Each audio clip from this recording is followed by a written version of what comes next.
বাংলাদেশ পরিস্থিতি নিয়ে ভারতের সশস্ত্র বাহিনীকে প্রস্তুত থাকার নির্দেশনায় বিস্মিত ঢাকা, জানালেন পররাষ্ট্র উপদেষ্টা। দিল্লি না চাইলে হবে না জাতিসংঘে সাইডলাইন বৈঠক। কমলাকে সমর্থন দেয়ায় পুতিনের ওপর চটলেন ট্রাম্প। রিপাবলিকানদের বিরুদ্ধে সহিংসতা উস্কে দেওয়ার অভিযোগ ডেমোক্রেটিক পার্টির।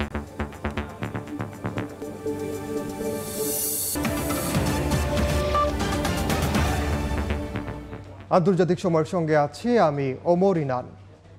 বাংলাদেশ পরিস্থিতি নিয়ে ভারতের সশস্ত্র বাহিনীকে প্রতিরক্ষা মন্ত্রী রাজনাথ সিং এর প্রস্তুত থাকার নির্দেশনায় বিস্মিত ঢাকা। দুপুরে সাংবাদিকদের প্রশ্নোত্তরে এ কথা জানান পররাষ্ট্র উপদেষ্টা তৌহিদ হোসেন। ভারতের সঙ্গে ভবিষ্যতে কোনো যুদ্ধের আশঙ্কা দেখছেন না তিনি। বলেছেন, যে কোনো দেশ যে কাউকে রাজনৈতিক আশ্রয় দিতে পারে। এক্ষেত্রে উচিত অনুচিতের বিষয়টি খতিয়ে দেখবে বাংলাদেশ।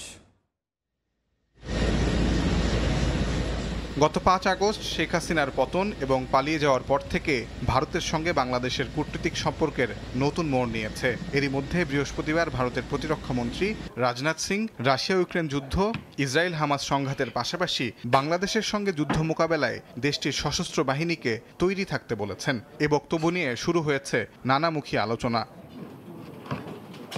রোববার পররাষ্ট্র উপদেষ্টা বললেন, ভারতের প্রতিরক্ষা মন্ত্রীর এমন বক্তব্যে তিনি অবাক। কোনো অবস্থাতেই ভারতের সঙ্গে যুদ্ধের সম্ভাবনা নেই।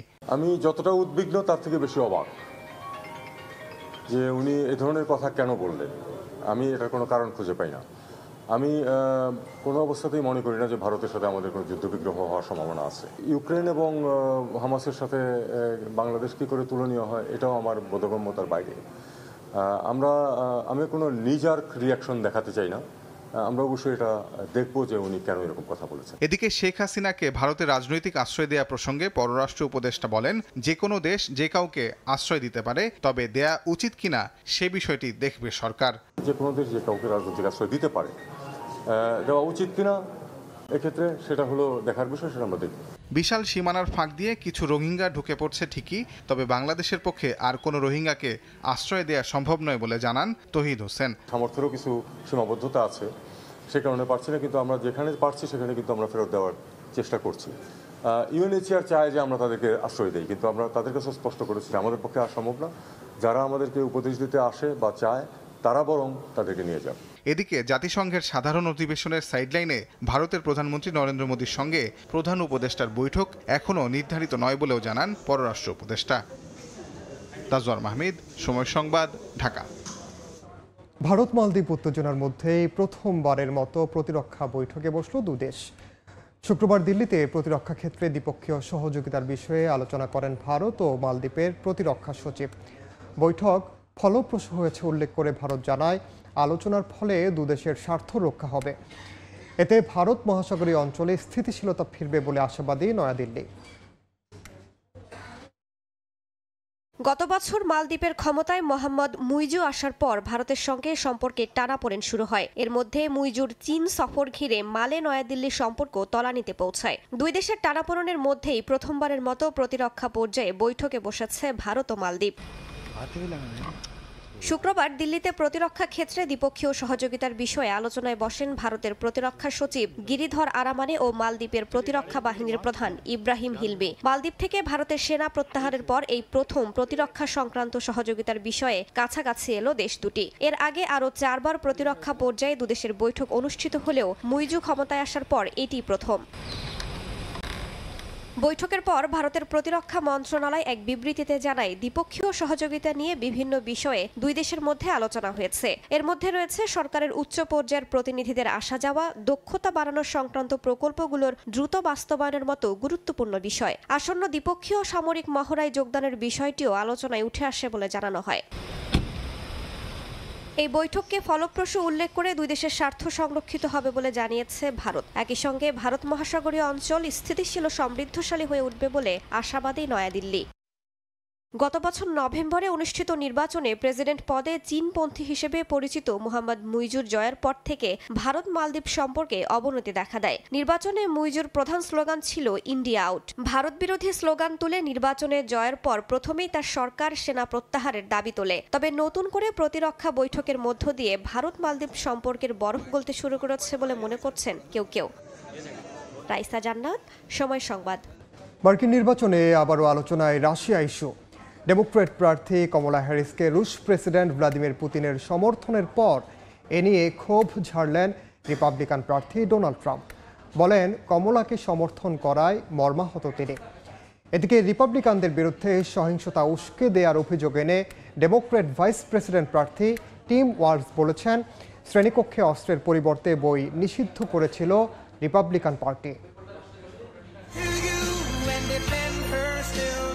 মার্কিন প্রেসিডেন্ট নির্বাচনের সময় ঘনিয়ে আসার সঙ্গে সঙ্গে বাড়ছে কথার লড়াই। একে অপরের বিরুদ্ধে যুক্তি আর নানা অভিযোগে ঘায়েল করার চেষ্টা করছেন প্রতিদ্বন্দ্বী দুই প্রার্থী ডোনাল্ড ট্রাম্প এবং কমলা হ্যারিস। ভোটারদের মন জয় করতে দিচ্ছেন নানা প্রতিশ্রুতি। এবারের নির্বাচনেও সময় গণনার সঙ্গে সঙ্গে আবারও আলোচনায় আসছে রাশিয়ার হস্তক্ষেপের অভিযোগ। সেই অভিযোগ উস্কে দিয়েছেন খোদ রুশ প্রেসিডেন্ট ভ্লাদিমির পুতিন। গেল বৃহস্পতিবার এক সম্মেলনে ডেমোক্র্যাট প্রার্থী কমলা হ্যারিসকে সরাসরি সমর্থনের কথা জানান তিনি। পুতিনের এমন মন্তব্যের পর মার্কিন রাজনীতিতে শুরু হয়েছে নানা আলোচনা।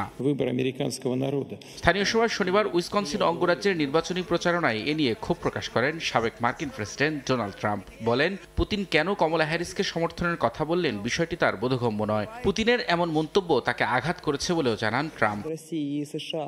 তবে রুশ প্রেসিডেন্টের কমলা হ্যারিসকে সমর্থনের ঘোষণাকে ভিন্নভাবে দেখছেন পুতিন সমালোচকরা। তারা মনে করছেন, এর আগে রাশিয়ার বিরুদ্ধে মার্কিন নির্বাচনে হস্তক্ষেপ এবং ট্রাম্পকে সহায়তার অভিযোগ ওঠায় এবার সমালোচনা এড়াতে ভিন্ন কৌশল হাতে নিয়েছেন পুতিন। মস্কো গোপনে ট্রাম্পকে সমর্থন করলেও যেন কোনো বিতর্ক সামনে না আসে সেজন্যই কমলার প্রশংসা করেছেন তিনি। এদিকে ওয়াশিংটন ডিসিতে হিউম্যান রাইটস ক্যাম্পেইনের এক বার্ষিক নৈশভোজে ডেমোক্র্যাট দলের ভাইস প্রেসিডেন্ট প্রার্থী এবং মিনেসোটা অঙ্গরাজ্যের গভর্নর টিম ওয়ালস বলেছেন, রিপাবলিকান পার্টি শ্রেণীকক্ষে অস্ত্র নিষিদ্ধের পরিবর্তে বই নিষিদ্ধ করত। তাদের হঠকারী সিদ্ধান্তের কারণে যুক্তরাষ্ট্রে অস্ত্র নিয়ন্ত্রণ কঠিন হয়ে পড়েছে বলেও মনে করেন এই ডেমোক্র্যাট নেতা। প্রেসিডেন্ট নির্বাচনের সময় যত কমছে ততই ট্রাম্পের সঙ্গে ব্যবধান কমতে শুরু করেছে কমলা হ্যারিসের। রয়টার্সের সবশেষ জরিপে ট্রাম্পের চেয়ে এগিয়ে থাকলেও দোদুল্যমান রাজ্যগুলোতে খানিকটা পিছিয়ে ছিলেন কমলা। তবে মার্কিন সংবাদ মাধ্যম সিএনএন-এর জরিপে সেসব রাজ্যেও জনপ্রিয়তায় ট্রাম্পকে পেছনে ফেলেছেন ডেমোক্র্যাট প্রার্থী কমলা হ্যারিস। রবিউল ইসলাম আওলাদ, সময় সংবাদ। ইউক্রেনের 11টি অঞ্চলে 67টি দূরপাল্লার শাহেদ ড্রোন দিয়ে হামলা চালিয়েছে রাশিয়া। তবে এর মধ্যে 58টিকেই ভূপাতিত করার দাবি করেছে কিয়েভ। এদিকে আসন্ন শরৎ মৌসুমের মধ্যে এই যুদ্ধ শেষ করার আহ্বান জানিয়েছেন ইউক্রেনের প্রেসিডেন্ট ভলোদিমির জেলেনস্কি। এছাড়াও রাশিয়ায় দূরপাল্লার ক্ষেপণাস্ত্র ব্যবহারের অনুমোদন দিতে পশ্চিমা মিত্রদের প্রতি আহ্বান জানান তিনি। এদিকে আসন্ন শরৎ মৌসুমের মধ্যেই রাশিয়া ইউক্রেন যুদ্ধ শেষ করার আহ্বান জানিয়েছেন ইউক্রেনের প্রেসিডেন্ট ভলোদিমির জেলেনস্কি। আর এই লক্ষ্য পূরণে রাশিয়াকে রাজি করাতে ন্যাটো দেশগুলোকে চাপ দেওয়ার আহ্বান জানান তিনি। জার্মানিতে যুক্তরাষ্ট্রের প্রতিরক্ষা মন্ত্রী লয়েড অস্টিনের সঙ্গে আলোচনায় একথা বলেন জেলেনস্কি। এছাড়াও রাশিয়ায় দূরপাল্লার ক্ষেপণাস্ত্র ব্যবহারের অনুমোদন দিতে পশ্চিমা মিত্রদের প্রতি আহ্বানও জানান তিনি। অন্তরা সেন, সময় সংবাদ। যুক্তরাষ্ট্র ধ্বংস না হওয়া পর্যন্ত রাশিয়ার উপর নিষেধাজ্ঞা বহাল থাকবে। নির্বাচনে ট্রাম্প কিংবা কমলা যেই জিতুক, এই নিষেধাজ্ঞা কেউই প্রত্যাহার করবে না বলে মন্তব্য করেছেন রাশিয়ার সাবেক প্রেসিডেন্ট দিমিত্রি মেদভেদেভ। এর আগে চলতি সপ্তাহে ট্রাম্প বলেছিলেন তিনি নির্বাচিত হলে রাশিয়ার উপর নিষেধাজ্ঞা শিথিল করবেন। তবে রাশিয়ান ফেডারেশনের নিরাপত্তা পরিষদের এই প্রধান মনে করেন এই নিষেধাজ্ঞা চিরস্থায়ী হচ্ছে। যুক্তরাষ্ট্রের আসন্ন প্রেসিডেন্ট নির্বাচনে ভোটারদের প্রভাবিত করার অভিযোগে একটি রুশ গণমাধ্যমে নিষেধাজ্ঞা দেয় বাইডেন প্রশাসন। এ নিয়ে গত কয়েকদিন ধরে বাকবিতণ্ডা চলছে ওয়াশিংটন মস্কোর মধ্যে। এরই ধারাবাহিকতা এবার মুখ খুললেন সাবেক রুশ প্রেসিডেন্ট দিমিত্রি মেদভেদেভ। স্থানীয় সময় শনিবার সামাজিক মাধ্যম টেলিগ্রামে মেদভেদেভ জানান, যুক্তরাষ্ট্র ধ্বংস না হওয়া পর্যন্ত রাশিয়ার উপর নিষেধাজ্ঞা বহাল থাকবে। নির্বাচনে ট্রাম্প কিংবা কমলা যেই জয়ী হোক, কেউই এ নিষেধাজ্ঞা প্রত্যাহার করবেন না। রাশিয়ান ফেডারেশনের নিরাপত্তা পরিষদের এই প্রধান বলেন, জয়ী হলে ট্রাম্প রাশিয়ার বিরুদ্ধে নিষেধাজ্ঞা কিছুটা কমাবেন, কিন্তু তার মানে এই নয় যে নিষেধাজ্ঞা পুরোপুরি তুলে নেবেন তিনি।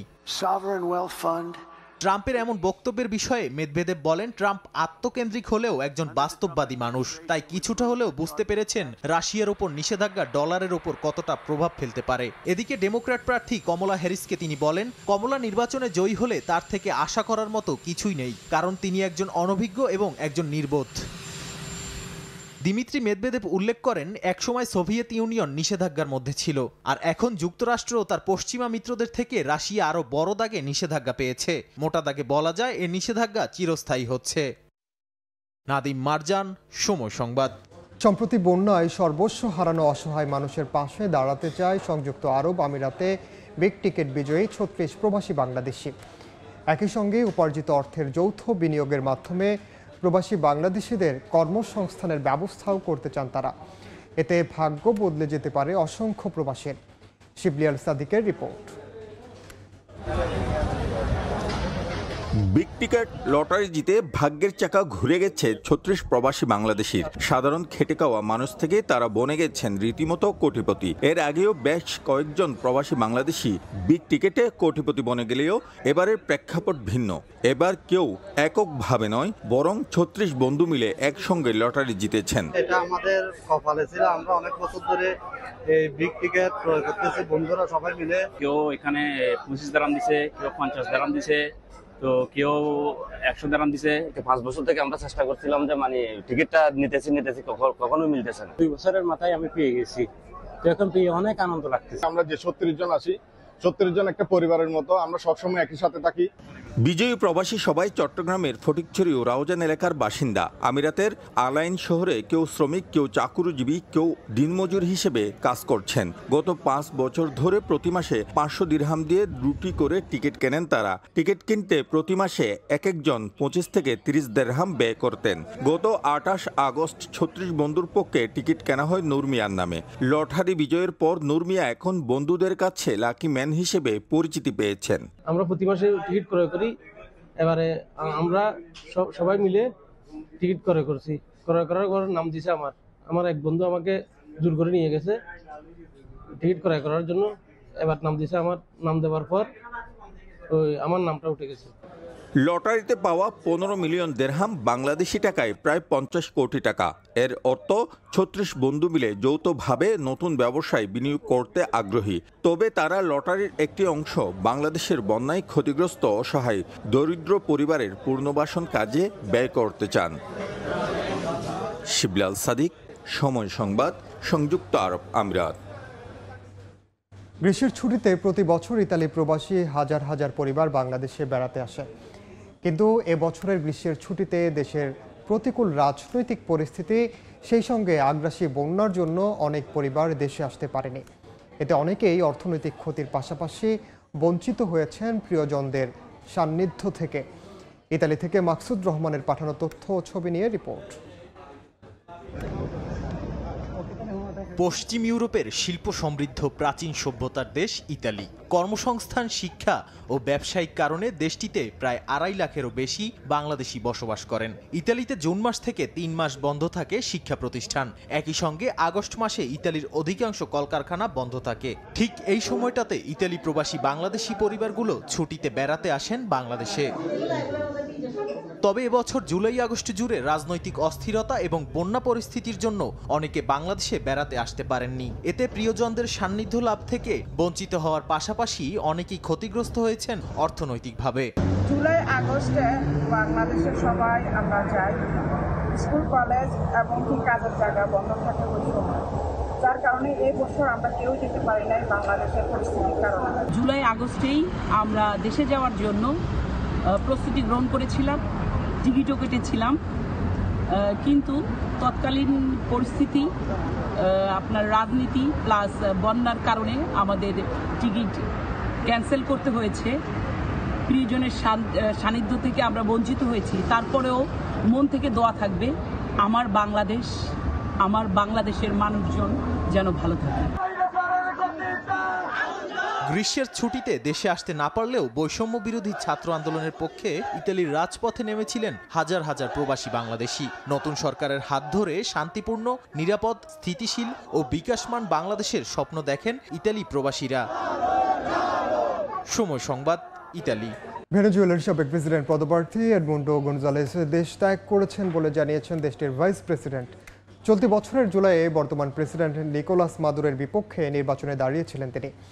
দেশটির প্রতিরক্ষা মন্ত্রী জানান, স্পেনের বিমান বাহিনীর একটি হেলিকপ্টারে করে তাকে যেতে দেখা গেছে। সামাজিক যোগাযোগ মাধ্যম ইনস্টাগ্রামের একটি পোস্টে ভাইস প্রেসিডেন্ট ডেলসি রদ্রিগেজ জানান, স্পেনে রাজনৈতিক আশ্রয় চেয়ে দেশটির স্প্যানিশ দূতাবাসে অবস্থান করছিলেন এডমুন্ডো গনজালেস। পরবর্তীতে সেখান থেকে চলে যান তিনি। প্রেসিডেন্সিয়াল নির্বাচনের স্বচ্ছতা বজায় রাখতে ভেনেজুয়েলাকে সম্পূর্ণ ফলাফল প্রকাশের আহ্বান জানিয়েছিল ব্রাজিল, কলম্বিয়া এবং মেক্সিকো। তবে সেই আহ্বান প্রত্যাখ্যান করে দেশটির নির্বাচন কমিশন মাদুরোকে বিজয়ী ঘোষণা করে।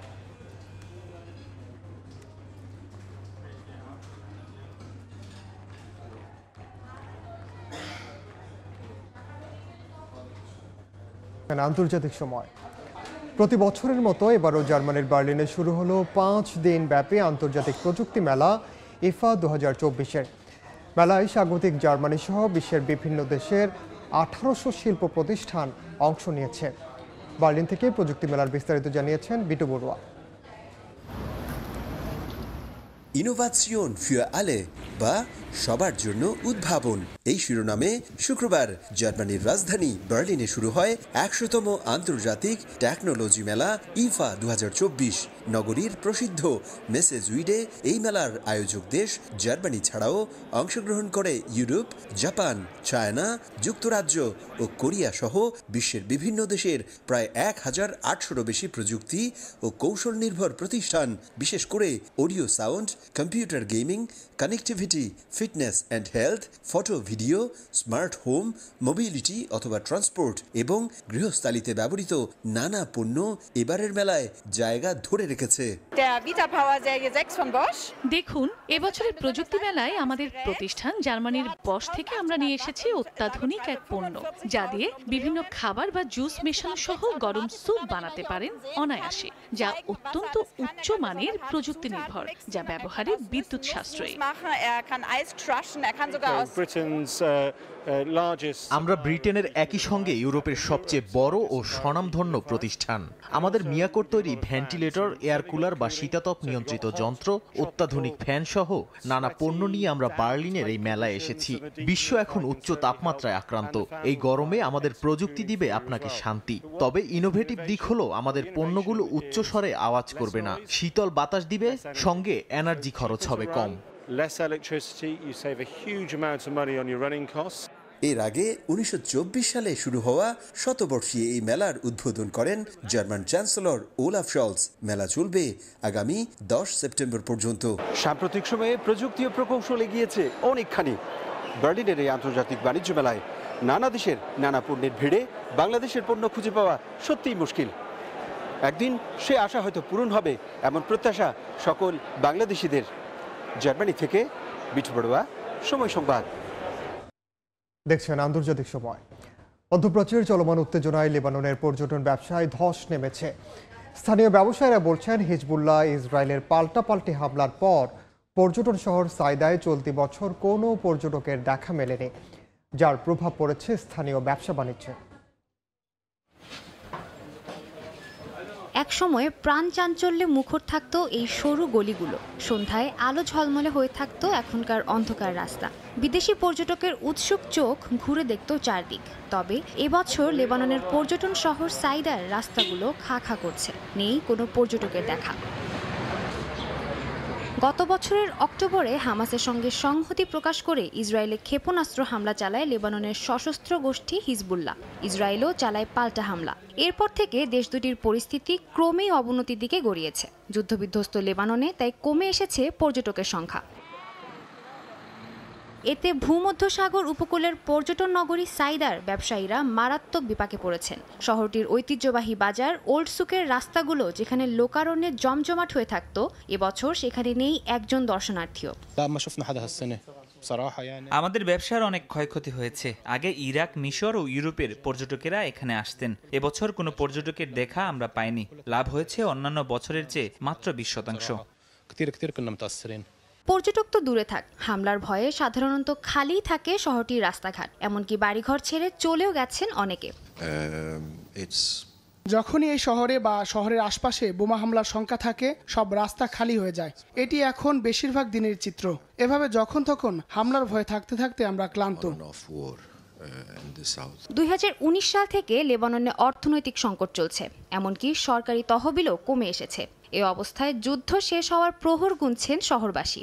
আবারও হাজার হাজার পর্যটকের ভিড়ে ব্যবসা বাণিজ্য প্রাণ ফিরে পাবে এমন অপেক্ষায় তারা।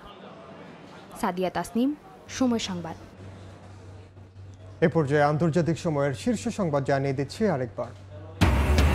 বাংলাদেশ পরিস্থিতি নিয়ে ভারতের সশস্ত্র বাহিনীকে প্রস্তুত থাকার নির্দেশনায় বিস্মিত ঢাকা, জানালেন পররাষ্ট্র উপদেষ্টা। দিল্লি না চাইলে হবে না জাতিসংঘে সাইডলাইন বৈঠক।